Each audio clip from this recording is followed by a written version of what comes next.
Hello, happy Monday. So apparently, Duchess Meghan's jam broke the Britain.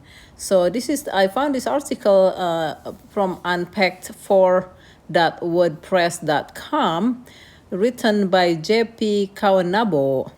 So this is so cool in a bad way. So they wrote, by now you probably heard about Meghan's raspberry jam. In fact, it would take some doing not to. You may have merely wanted to buy a crumpet in peace this week, only to find yourself 48 hours deep into an existential national meltdown about a California spread. Oh, I love it. This is so funny. Because in Britain, where we have normalized sewage in rivers, ambulance parking charges at royal estates, and the king's brother consorting with the pedophile and Chinese spies, it's apparently Meghan's fruit preserves the warrant front page outrage, economic analysis, and the food ethics inquiry. We are as ever completely and utterly fine.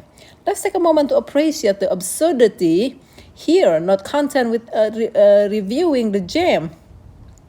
So the British press have dissected the marketing strategy of a product soft launch, speculated on the nutritional content, and debated whether the spread is too aspirational. One outlet solemnly declared the jar was not for everyone, as if Meghan had tried to sell foie gras to a food bank.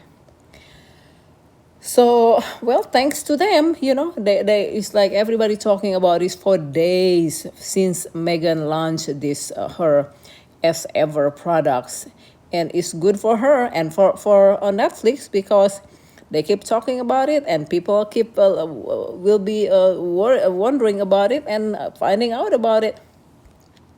So and continues. Who's not getting this kind of coverage? King Charles, the grocer. His Dutchy originals have languished on whitewashed shelves for years. With all the fanfare and beige cardigans, try finding one headline about whether the King jam is organic enough, or if it is problematic to eat it on sourdough.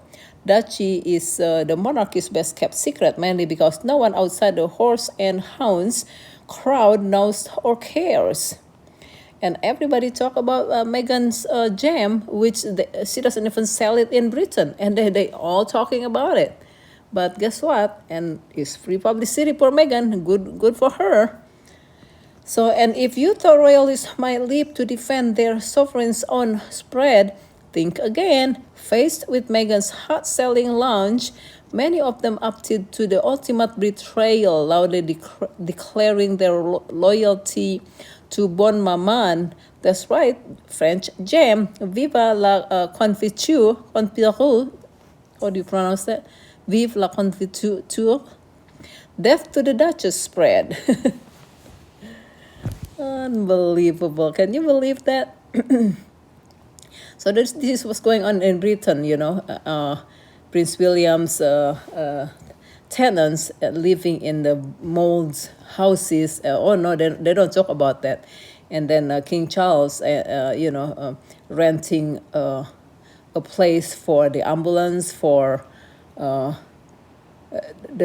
prison, and for millions of dollars. No, they don't talk about that, but they talk about Meghan's jam. Unbelievable. So, but there is a kicker. They cannot stop talking about it. Even the ones who insisted they'd never touched her product and suspiciously knew exactly where they sold out, have written 1,000 words about how jam shouldn't be political right after making it political. Meghan's tiny jar has become the research test for Britain's cultural neurosis. Her existence continues to unspool the country's unresolved issues with race, class, celebrity, and apparently breakfast. In their desperation to diminish her, they have done the opposite to what began is a limited launch from a lifestyle brand turned into the most talked about condiment since Paddington brought a sandwich to the Jubilee. Meghan once again proves the cultural relevance not by trying, but simply by existing and making jam.